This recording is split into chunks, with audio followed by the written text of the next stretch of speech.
Vous connaissez les chiens guides d'aveugles, savez-vous qu'il existe aussi des chiens d'assistance pour les personnes handicapées?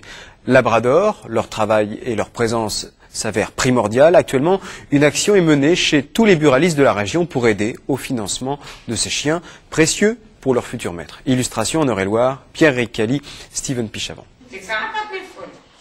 Texan est un magnifique Golden Retriever âgé de 2 ans et demi. Sa mission, assister son nouveau et jeune maître, Jérémy, 19 ans, atteint de myopathie, histoire de vérifier comment un simple chien, un animal, peut changer une vie.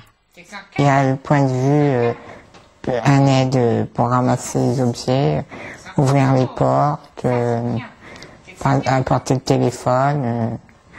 Il y a aussi le point de vue affectif, il apporte beaucoup d'affection.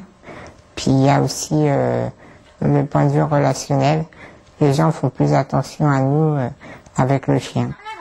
De longues semaines de formation, de stage, où toute la famille est concernée, sont nécessaires. Car il faut connaître l'animal, sa psychologie et même les textes de loi. Texan est a priori le bienvenu partout. Il est absolument important que le chien puisse accompagner la personne handicapée partout. Mais on peut se trouver confronté quelquefois à des difficultés où un gérant de magasin peut nous interdire de pénétrer, effectivement. Ça vous est arrivé? Non, pas encore. Non, on n'a pas eu de difficulté sur Chartres pour entrer dans les magasins. Le vrai maître, c'est Jérémy. Ça, il n'y a pas de souci.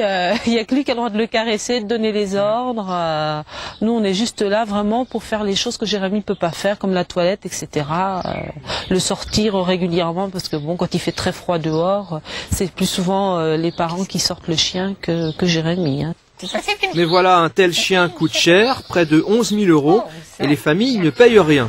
Tout cela est financé par une association, Handi Chien, et actuellement, dans un grand nombre de bureaux de tabac, une action est menée en faveur de cette organisation.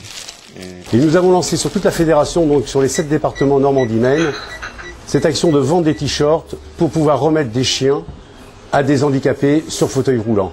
Et croyez-moi, c'est vraiment quelque chose de sincère, et je pense qu'il y aura le plus possible de débitants qui vont répondre présents à cette action.